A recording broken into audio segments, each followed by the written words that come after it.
Oke, thank you, Stephen. Makasih, Kak. Ya, ya, malam hari ini kita mau bahas tentang hakim-hakim. Bentar ya. Nah, topik besarnya adalah Gideon yang diangkat menjadi hakim. Untuk merangkum topik ini, saya memberikan tema bangsa yang bebal, hakim yang peragu dan pemarah, dan Allah yang penyabar. Kenapa tiga hal ini? Nanti semoga selama pemaparan Bapak Ibu bisa menangkap kenapa tiga, tiga poin ini yang saya ambil sebagai rangkuman dari seluruh materi kita. Nah, bahasan kita eh, ada tiga pasal, pasal 6, pasal 7, dan pasal 8. Kita akan banyak membaca Alkitab dan ayatnya tidak saya masukkan di slide, maka saya mengencourage Bapak Ibu untuk membuka Alkitabnya masing-masing di rumah. Nah, kita akan mulai dengan satu hal, yaitu sebuah lingkaran setan, quotes unquotes, lingkaran setannya orang Israel gitu ya. Kalau Papanya kita boleh baca, dikecilin nggak apa-apa? kenapa? Oh, saya lanjut ya. Kalau kita perhatikan kitab Hakim-Hakim ada semacam siklus yang terus berputar sepanjang kitab ini ya. Di pembahasan yang lalu setelah Deborah menang, negeri ini aman 40 tahun gitu ya. Oh, ini siklusnya umat Israel nih. Negeri aman, lalu udah aman, Tuhan menolong, mereka melakukan yang jahat. Mereka melakukan yang jahat, Tuhan menghukum. Tuhan menghukum lewat bangsa lain, biasanya eh, orang ini, Israel ini berseru kepada Tuhan, minta tolong. Tuhan menolong lewat hakim, kalau dalam konteks hakim-hakim, membawa kemenangan negerinya, ini bukan ngeri ya, tapi negeri. Negerinya aman, nanti udah aman, bandel lagi. Terus aja begini nih, siklus lingkaran setannya lah kira-kira. Generasi baru buat yang jahat di mata Tuhan, hakimnya meninggal, balik lagi, Tuhan menghukum terus aja begitu. Nah, topik kita hari ini adalah bangkitnya atau dipilihnya seorang hakim, yaitu Gideon. Nah, dalam kisah Gideon ini, ketidaktaatan itu berulang. Nanti kita baca pasal 6 ayat 1 sampai 6. Tapi kira-kira Israel tuh kembali berbuat jahat, Tuhan kasih mereka ke orang Midian, mereka ketakutan, sembunyi di goa-goa, gitu ya. Mereka menderita, lalu mereka berseru kepada Tuhan. Coba deh kita baca pasal 6 ayat 1 sampai 6. Saya bacakan dari TB2. Namun orang Israel melakukan apa yang jahat di mata Tuhan. Sebab itu Tuhan menyerahkan mereka ke dalam tangan orang Midian selama 7 tahun. Dan cengkraman orang Midian semakin kuat atas Israel. Oleh karena orang Midian, orang Israel membuat tempat-tempat perlindungan di pegunungan, gua-gua, dan kubu-kubu bagi dirinya.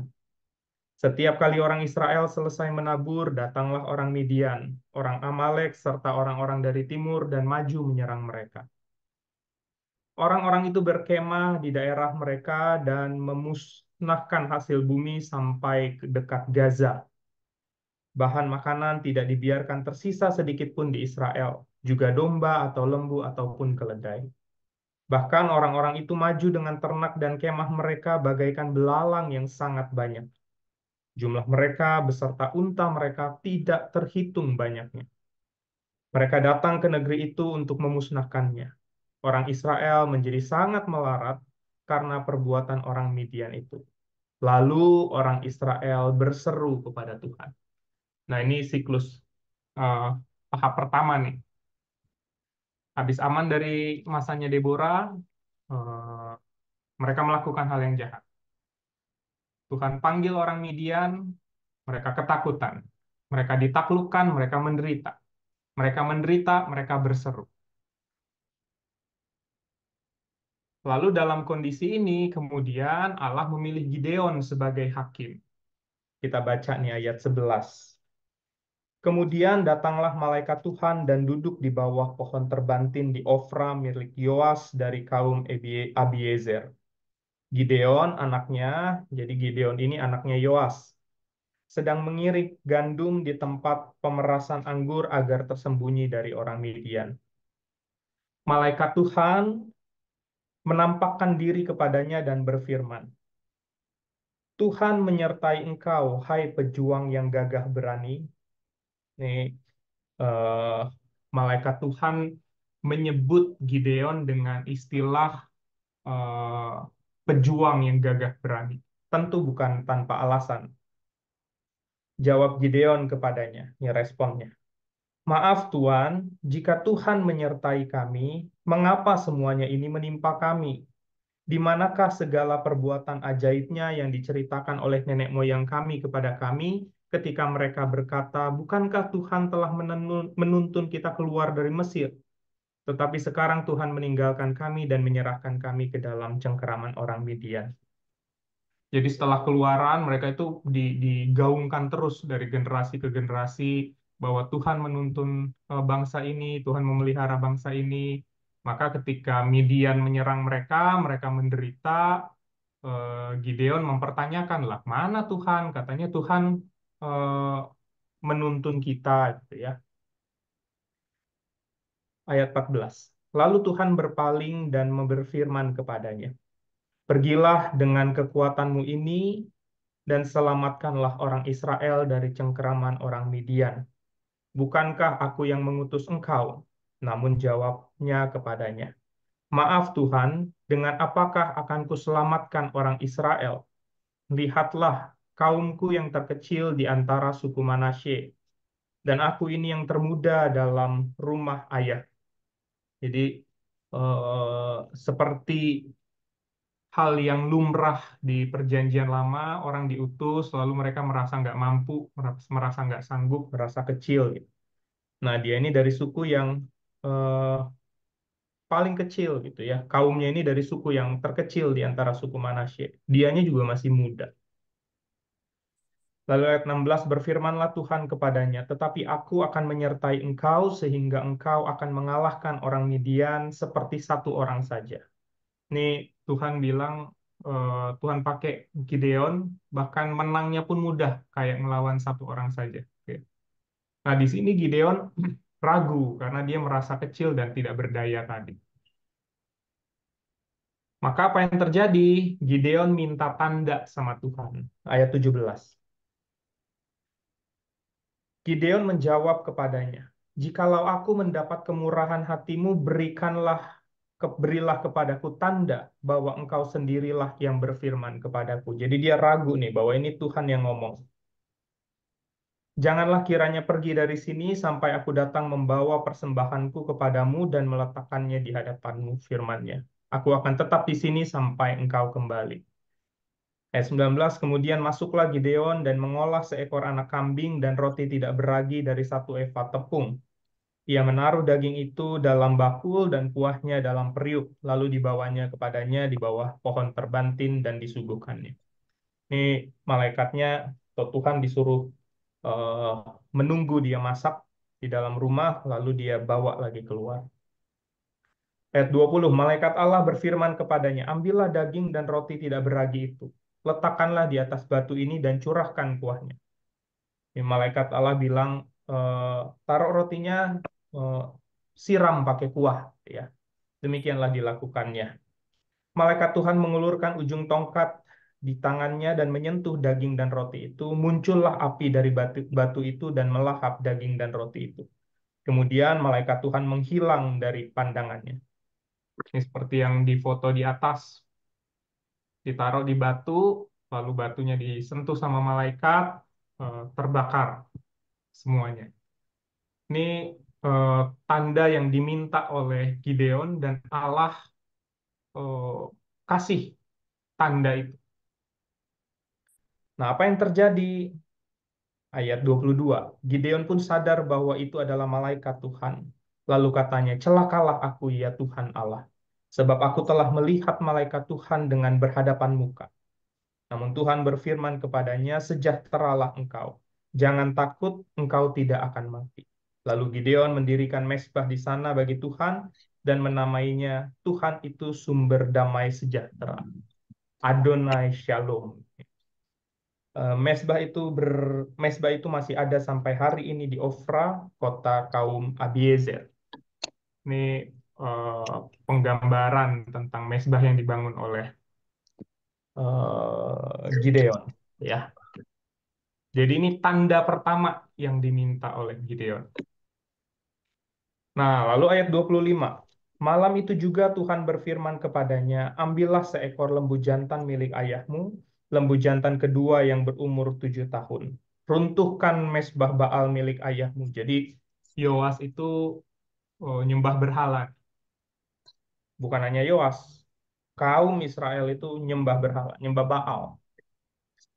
Dan tebanglah tiang berhala yang di dekatnya. Dirikanlah mesbah bagi Tuhan Allahmu, tersusun rapi di bagian tertinggi kubu pertahanan itu, lalu ambillah lembu jantan yang kedua tadi dan persembahkanlah, dan seterusnya. Ini eh, Allah sudah menunjukkan kuasanya, Gideon percaya, lalu Allah bilang, kamu runtuhkan apa yang diyakini oleh kaummu, yaitu eh, Baal dan segala berhalanya, ya. Nah, ketika Gideon melakukan hal itu, Gideon tadinya mau melakukannya di malam hari supaya orang nggak lihat. Tapi kemudian ayat 29 mereka berkata satu sama lain, mereka ini kaumnya, siapakah yang melakukan hal ini? Setelah diperiksa dan diselidiki, mereka berkata, Gideon bin Yoaslah yang melakukan hal itu. Nah, orang tahu apa yang dilakukan oleh Gideon, orang marah. Kenapa engkau melakukan hal ini? Ini kan eh, Allah kami, gitu ya. Allah kita bahkan. Gideon juga anaknya Yoas. Nah, lalu kemudian orang-orang itu bilang sama Yoas di ayat 30, bawa anakmu itu keluar, dia harus mati sebab ia telah merobohkan mesbah Baal dan menebang tiang berhala yang di dekatnya. Nah, menariknya Yoas membela Gideon.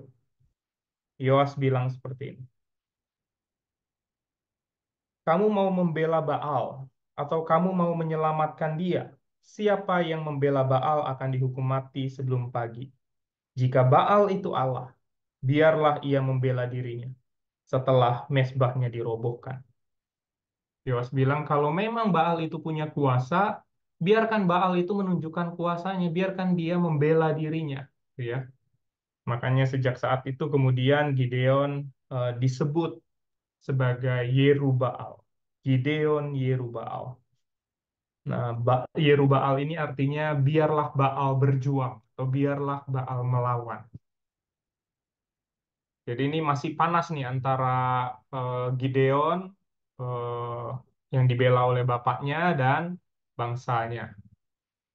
Nah, walaupun kemudian di 2 Samuel 11 ayat 21 Yerubaal itu berubah tuh namanya jadi Yerubeset. Nah, mungkin nama Baal itu agak dihindari karena eh, apa berkaitan dengan berhala dan lain-lain, maka digantilah namanya jadi Yerubeset di 2 Samuel.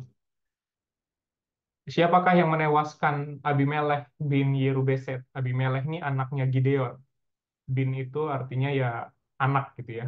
Jadi Abimelek anak Yerubeset. Nah, bukankah seorang perempuan dan seterusnya. Nah, sebutan Yerubaal ini berganti menjadi Yerubeset. Beset itu artinya malu. Nah, sampai situ. Lalu kemudian Gideon minta tanda lagi. Ayat 33 sampai 40. Eh, Seluruh orang Midian, orang Amalek, dan orang dari timur telah berkumpul bersama. Mereka menyeberang dan berkemah di lembah Yizril. Lembah Yizril itu di mana? Di sini, yang kuning ini, di daerah sinilah. lembah Yizril. Pada waktu itu roh Tuhan menguasai Gideon, lalu ia meniup sangkakala dan mengerahkan kaum Abiezer mengikuti dia. Ia juga mengirim utusan seluruh suku Manasye dan mereka dikerahkan mengikuti dia. Ia mengirim pula utusan ke suku Asher, Zebulon, dan Naftali. Lalu suku-suku ini pun bergabung dengan mereka. Jadi nanti tempatnya ada peta lain. Ada yang di sini, ada yang di sini, ada yang di sini gitu ya, di bagian barat ke utara sini mereka posisinya. Disebar di sana.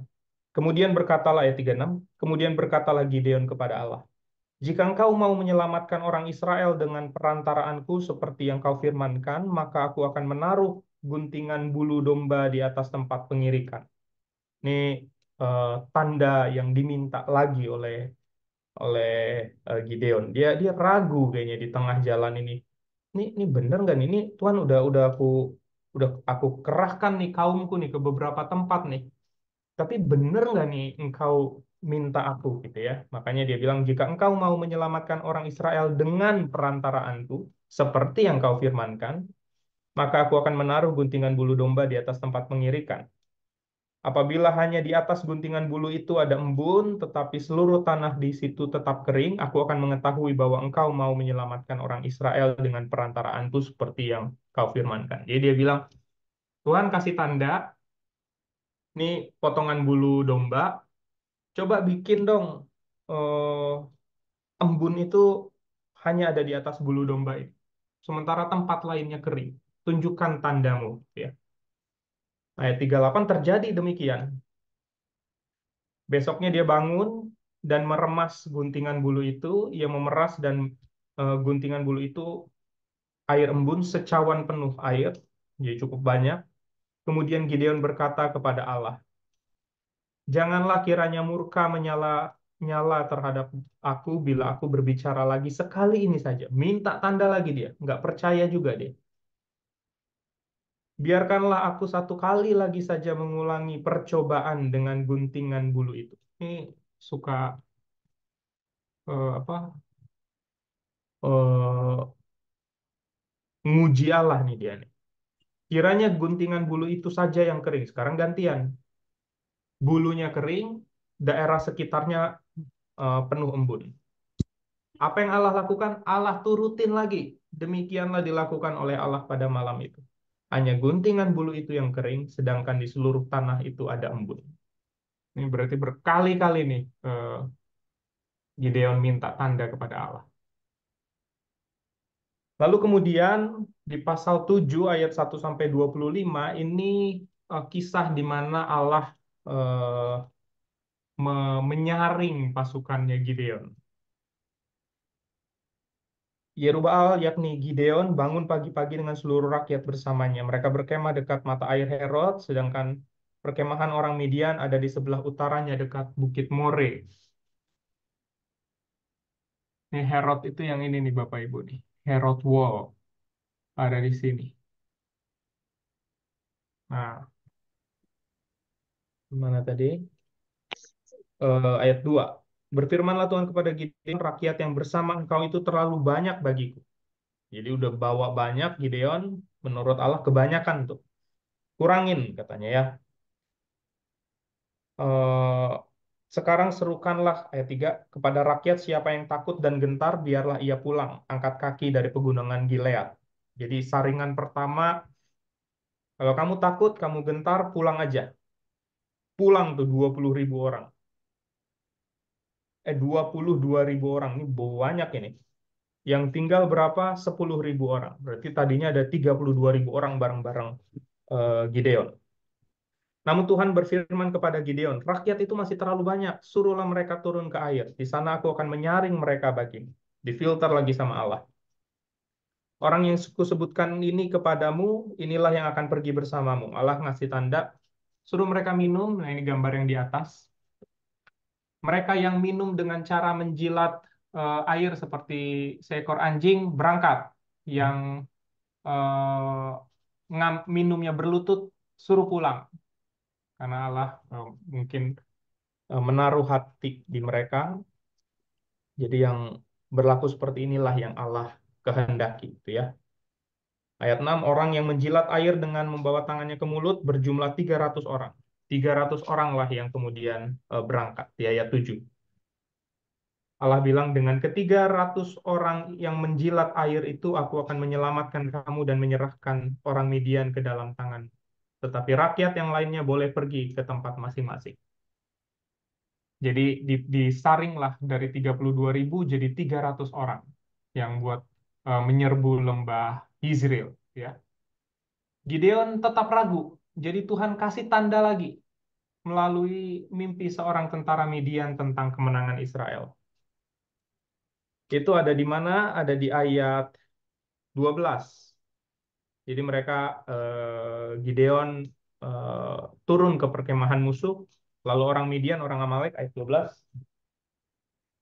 Dan semua orang dari timur itu berserakan di lembah seperti belalang banyaknya, dan unta mereka tidak terhitung banyaknya. Ketika Gideon sampai ke situ, kebetulan ada orang menceritakan mimpinya kepada temannya, katanya, dengar, aku bermimpi tempat tampaklah roti jela yang bundar menggelinding ke perkemahan orang Midian. Ketika sampai di kemah, ditubruknya kemah itu sehingga roboh dan terguling. Demikianlah kemah ini runtuh. Lalu sahut temannya, ini tidak lain dari pedang Gideon bin Yoas, orang Israel itu. Allah telah menyerahkan orang Midian dan seluruh perkemahan ini ke dalam tangannya. Jadi bahkan Allah udah ngasih kode tuh sama musuh bahwa mereka akan kalah oleh seorang bernama Gideon, anaknya Yoas, ya. Lalu mulailah peperangan itu. Mulai dari ayat 15 dan seterusnya sampai ayat 25. Ini kalau kita lihat petanya dan sambil baca kisahnya, eh, Gideon bersama 300 orang nyerbu ke bagian sini, baru nanti dibantu sama orang dari Manasye, dari Asher, dari Zebula, dari Naftali. Mereka kejar terus nih musuh-musuhnya. Musuhnya ada berapa? Ada 135.000 tentara Midian. Jadi bayangkan Bapak Ibu, 300 lawan 135.000. Ini nggak masuk akal sebetulnya. Tapi apa yang terjadi ketika diserbu sama orang Israel? Mereka tiup sangkakala di sekitar kemah, dikepung begitu ya, bawa obor, lalu kemudian menariknya adalah orang-orang Midian itu, karena gelap juga mungkin, mereka saling menghunuskan pedang di antara mereka. Jadi mereka saling bunuh satu dengan yang lain. Itu kenapa 300 orang ini bisa eh, menaklukkan 135.000 tentara Midian. Itu ada di ayat 21. Mereka tetap berdiri masing-masing di tempatnya sekeliling perkemahan, sementara seluruh tentara musuh berlarian dan berteriak-teriak melarikan diri. Pada waktu ketiga, ayat 22, pada waktu ke-300 orang itu meniup sangkakala, di seluruh perkemahan itu Tuhan membuat pedang setiap orang diarahkan pada temannya. Jadi mereka saling tusuk tuh. Lalu pasukan itu melarikan diri sampai ke Betsita, ke arah Zirera, ke arah bawah mereka lari. Sampai ke pinggir Abel Mehola dekat dekat apa ini? Tabat. Ini mana petanya tadi ya? Nih, Bet Shita ada di sini, lalu turun lagi sampai dekat ke Abel Melolah, lalu turun lagi. Bahkan di sini mereka berpencar. Ada Bet Barah, ada lagi yang ke arah Sukkot. Nah, ayat 8. Lalu berkatalah orang Efraim kepada Gideon. Nah, ini menarik. Orang Efraim itu dari mana nih? Mereka datang dari bawah sini, Bapak Ibu. Warna biru nih. Nyusul perangnya. Lalu berkatalah orang Efraim kepada Gideon, perbuatan apa ini yang kau lakukan terhadap kami? Mengapa engkau tidak memanggil kami ketika engkau pergi berperang melawan orang Midian? Mereka mengecam dia dengan keras. Sirik mereka nggak diajak join gitu ya. Jawabnya kepada mereka, apa artinya yang telah kulakukan jika dibandingkan dengan yang kamu lakukan? Bukankah pemetikan sesulan suku Efraim lebih baik daripada panen buah anggur kaum Abiezer? Allah telah menyerahkan Oreb dan Zeeb, kedua pemimpin Midian itu ke dalam tanganmu. Apa artinya yang telah kucapai jika dibandingkan dengan kamu? Setelah ia berkata demikian, redalah amarah mereka terhadap dia. Jadi Efraim ini sirik, kenapa kok kami nggak diajak buat perang gitu ya. Padahal kalau kita lihat petanya ini mungkin eh, cara Tuhan juga ya. Mereka ke selatan dicegat sama Efraim nih. Mereka ke selatan musuhnya Efraim join dari bawah sini. Dicegat dah mereka. Ayat mana tadi ya? Ayat 4. Ganti dulu slide-nya. Nah, oh ini ada yang menarik. Tanggapan salah satu ahli. Mereka berkata orang-orang Efraim tampaknya, ini komentarnya ya, orang-orang Efraim tampaknya lebih mementingkan pengakuan dibandingkan kebaikan Israel secara keseluruhan. Daripada merasa iri dengan pengakuan yang diterima orang lain, mereka seharusnya berbahagia karena umat Allah diselamatkan dan ikut ambil bagian dalam kemenangan tersebut. Kecemburuan seringkali menghambat pekerjaan Tuhan.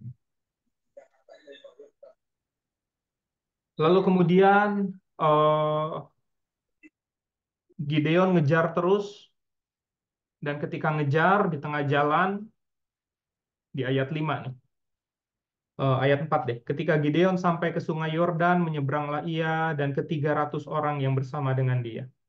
Meskipun sudah lelah, mereka terus mengejar. Lalu ia berkata kepada orang Sukot. Orang Sukot itu ada di sini. Dia mampir dulu ke salah satu suku di sana. Bagi roti dong, begitu ya kira-kira. Berikanlah beberapa roti untuk pasukan yang mengikuti aku, sebab mereka sudah lelah. Aku sedang mengejar Zebah dan Salmuna, raja-raja Midian. Tetapi pemuka-pemuka di Sukot menjawab, sudahkah telapak tangan Zebah dan Salmuna ada dalam tanganmu, sehingga kami harus memberikan roti kepada tentaramu? Jadi mereka bilang, kamu udah berhasil ngalahin belum? Ngapain kami kasih roti? Kira-kira begitu ya. Marah Gideon ketika dibilang seperti itu. Ayat 7, kata Gideon. Bila nanti Tuhan menyerahkan Zebah dan Salmuna ke dalam tanganku, akan kucabik tubuhmu dengan duri dan onak padang gurun. Ini marah nih, dia nggak dikasih roti dan diremehkan. Lalu ia berjalan dari sana ke Penuel, tetangganya, dan berkata demikian juga kepada orang Penuel. Tetapi orang-orang ini pun menjawab seperti orang Sukot. Marah lagi Gideon kepada orang Penuel. Bila aku kembali dengan selamat, akan kurobohkan menara ini. Ini posisinya Gideon bisa jadi dia marah tuh bisa karena macem-macem, tapi nggak dijelaskan di dalam teks ini. Bisa karena dia marah karena eh, kok Allah yang memimpin kami ini diragukan sih kekuatannya gitu bisa. Atau kok kamu meremehkan aku sih bisa. Atau karena dia udah capek nggak dikasih apa yang diminta bisa juga, gitu ya. Oh, macam-macam ini penyebabnya. Sementara itu Zeba dan Salmuna ada di Karkor bersama kira-kira 15.000 tentara mereka. Sisa 15.000 mereka. Semua tentara yang masih tinggal hidup, orang-orang dari timur. Yang sudah tewas ada 120.000 orang. Jadi totalnya 135.000 orang. Dan semuanya bersenjatakan pedang. Singkat cerita, menanglah Gideon. Ditangkaplah si Zebah dan Salmuna di ayat 12. Lalu dia kembali ke Sukot tadi. Lalu di sana dia menumpahkan amarahnya dengan mencabik para tua-tua ini. Ada 77 orang dicari sama Gideon. Ayat 14b. Setelah ditanyai, orang itu menuliskan untuk Gideon nama pemuka-pemuka dan tua-tua di Sukot sebanyak 77 orang. Ini dia dia melampiaskan kemarahannya.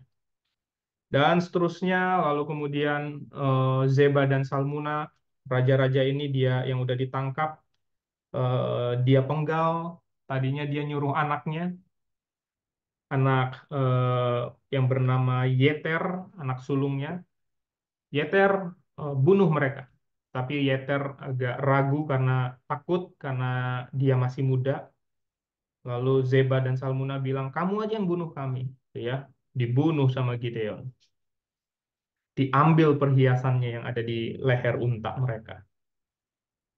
Menanglah, singkat cerita menanglah Gideon melawan Midian. 300 melawan 135.000 orang. Kemenangan ini membuat Gideon eh, di, dihargai, dipuji. disem ya menuju menuju disembah. Tapi kemudian satu sikap Gideon yang benar yang dia lakukan. Ayat 22, kemudian berkatalah orang Israel, kamu aja deh yang memerintah kami. Kamu, anakmu, cucumu, kalian yang memerintah kami.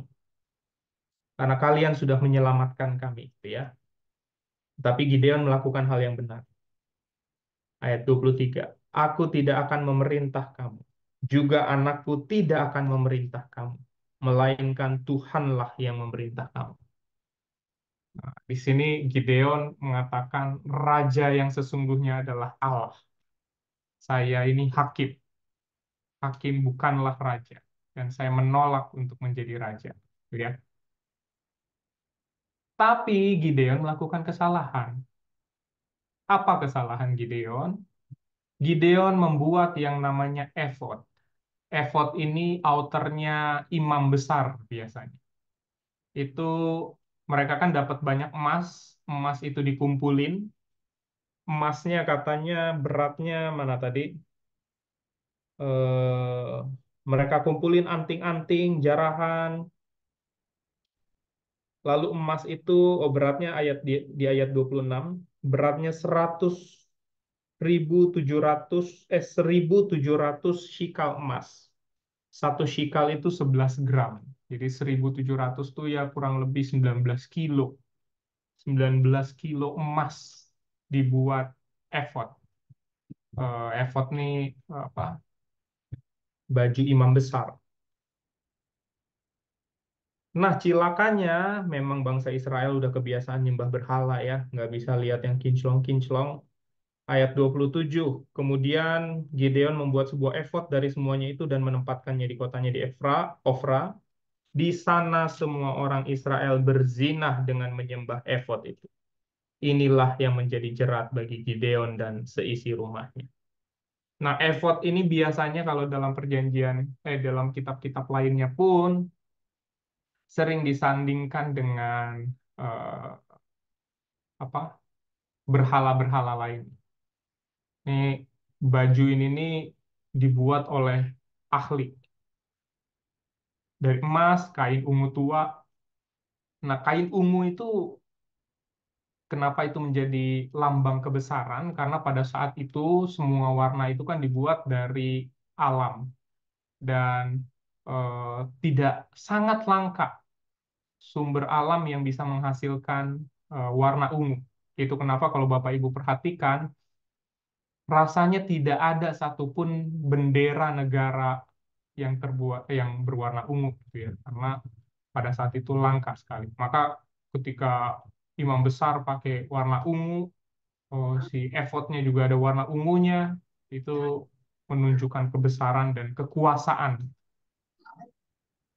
Nah, di bagian-bagian lain efod itu sering disandingkan dengan benda-benda berhala lain, misalnya nih di apa sebelum Raja Hizkia. Di Hakim-Hakim 17, Mika menyandingkan efod dengan terafim. Terafim ini patung kecil, eh, patung berhala, tuh dewa keluarga, nih bentuknya mirip jenglot begitu ya, tapi dari batu. Nah, itu yang biasanya mereka jadikan berhala. Lalu Raja Hizkia juga menghancurkan ular tembaga yang dibuat Musa, Nehustan namanya. Ada artikel menarik juga tentang Nehustan di website kita yang menunjukkan ia adalah simbol keselamatan, simbol pengharapan, tapi dijadikan berhala oleh orang-orang Israel ini. Nah, siapa namanya? Si Gideon membiarkan hal ini terjadi. Gimana akhir hidupnya? Negerinya aman, seperti siklus tadi. 40 tahun juga Gideon pulang ke rumahnya.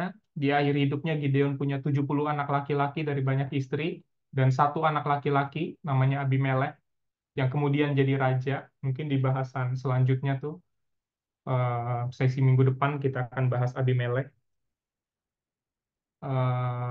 Lalu Gideon mati dan seperti biasa Israel kembali lagi menyembah Baal. Mereka melupakan Tuhan dan tidak berterima kasih kepada keturunan Gideon. Ayat 35. Mereka juga tidak menunjukkan kasih setia kepada kaum keluarga Yerubbaal, yaitu Gideon, setimpal dengan segala yang baik yang telah dilakukannya kepada orang Israel. Jadi memang seperti itulah bangsa Israel ini. Nyembah berhala lagi mereka.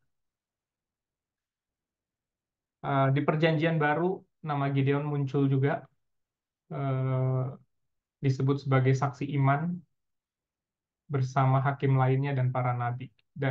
Dan apakah lagi yang harus aku sebut, sebab aku akan kekurangan waktu apabila aku hendak menceritakan tentang Gideon, Barak, Simpson, Yefta, Daud, Samuel, dan para nabi.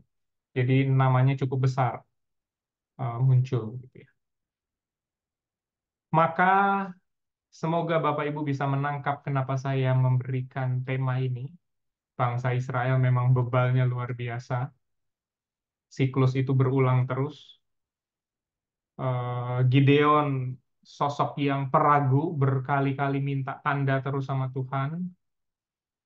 Pemarah juga dia, nggak dikasih roti, balik lagi dia ke tempat Penuel dan tetangganya, dicari orang yang nggak mau ngasih dia roti itu, dicambuk para tua-tua. Dan Allah adalah Allah yang sungguh penyabar. Eh, Allah setia sama bangsa ini, bebalnya kayak begitu, Allah utus hakim, eh, Allah dampingi bangsa ini, tapi balik lagi, dia bangsa ini adalah bangsa yang sungguh amat bebal, ya. Nah, ini yang bisa saya sharingkan. Mari kita berdiskusi, berefleksi, eh, sharing bersama. Jika ada yang Bapak Ibu dapatkan, oh, saya belajar sesuatu, merefleksikannya dengan kehidupan saya, ada prinsip sesuatu, silakan, boleh di-sharingkan. Saya kembalikan ke Kak Glenda, monggo Kak. Ya Kak, mari Bapak Ibu, saya belajarnya ini pasti Tuhan kan tahu ya, Hmm, Gideonnya orangnya seperti itu ya Kak. hmm. Nah, peragu, pemarah, tapi Tuhan masih pakai gitu dengan segala Hmm, kekurangan yang dia punyai, Tuhan bekali dia dan juga diberikan teman juga untuk menyertai dalam perjalanannya dia menjadi seorang pemimpin yang pastinya nggak gampang di saat itu. betul. Begitu baiknya rencana Tuhan sampai Gideon yang sifatnya seperti itu pun dengan kekurangan dia Tuhan bisa pakai. Betul, betul. Mirip-mirip Musa juga tuh Kak. Ragu-ragu, rasanya Iya, sanggup. Ya. sampai berkali-kali minta tanda gitu kan kayak Hmm, gak yakinnya tuh bener-bener berasa banget buat dia. Mungkin karena dia lihat siklus tadi itu ya kan Kak. Kalau Musa Iya, kan memang baru di awal-awal, ini kan dia udah di betul, tengah-tengah ngeliat siklusnya betul, kayak gini, saya berguna nggak sih gitu mungkin ya. betul, betul. Siapa saya gitu ya. Heeh. Kalau nggak ada gunanya terus ngapain gitu. Mungkin dia mikirnya gitu lagi. Iya. Bapak Ibu, teman-teman, kakak-kakak,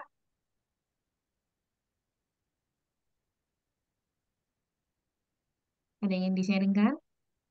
Ada yang nanya Japri nih Kak. Oh, silakan Pak. Kak. Gideon sering meminta tanda dan Allah memberikannya. Apakah saya boleh juga, mungkin maksudnya kita nih boleh nggak sih di masa-masa sekarang ini meminta tanda kepada Tuhan? Atau tanda itu malah justru menjadi berhala? Wow, menarik juga. eh Gimana jawabnya ya? Allah bisa memakai tanda. Sekarang kita bicara dalam konteks saat ini ya. Allah bisa memakai tanda untuk menyatakan kehendaknya, tetapi kita juga perlu hikmat apakah benar itu berasal dari Allah. Jangan sampai kita mencobai Allah, misalnya eh, apa Tuhan, saya suka nih sama sama orang itu, kalau dia lewat depan rumah saya berarti itu tanda dari Tuhan dia adalah pasangan saya. Padahal emang tetanggaan dan dia rumahnya di dekat pos satpam gitu ya. Itu tanda yang kita buat-buat gitu ya. Bisakah itu menjadi berhala? Kita nggak bisa membatasi cara Allah menyatakan apa yang menjadi kehendaknya lewat tanda. Tetapi di saat yang sama, eh, kalau kita memperhatikan kisah-kisah di Perjanjian Lama tentang tanda, Allah orang itu meminta tanda untuk meyakinkan diri mereka bahwa inilah Allah. Allah tuh sungguh berkuasa, gitu ya. Di zaman itu kan mereka belum melihat Allah yang hadir di tengah dunia seperti zaman kita udah mengalami masa di mana Allah hadir lewat Yesus Kristus. Makanya kayak Gideon, Musa, mereka minta tanda tuh untuk meyakinkan betul nggak sih Allah itu punya kuasa atas mereka. Nah, di zaman sekarang kan kita udah sama-sama tahu Kristus hadir di tengah dunia itu tanda yang teramat jelas bahwa Allah itu sungguh berkuasa. Maka tanda apa lagi yang kita butuhkan? Maka perlu hikmat ketika melihat tanda, jangan sampai kita memberhalakan tanda. Ya, itulah kira-kira. Terima kasih untuk pertanyaannya, Bu. Thank you Kak, reminder buat saya ya, dan mungkin semua yang ada di sini.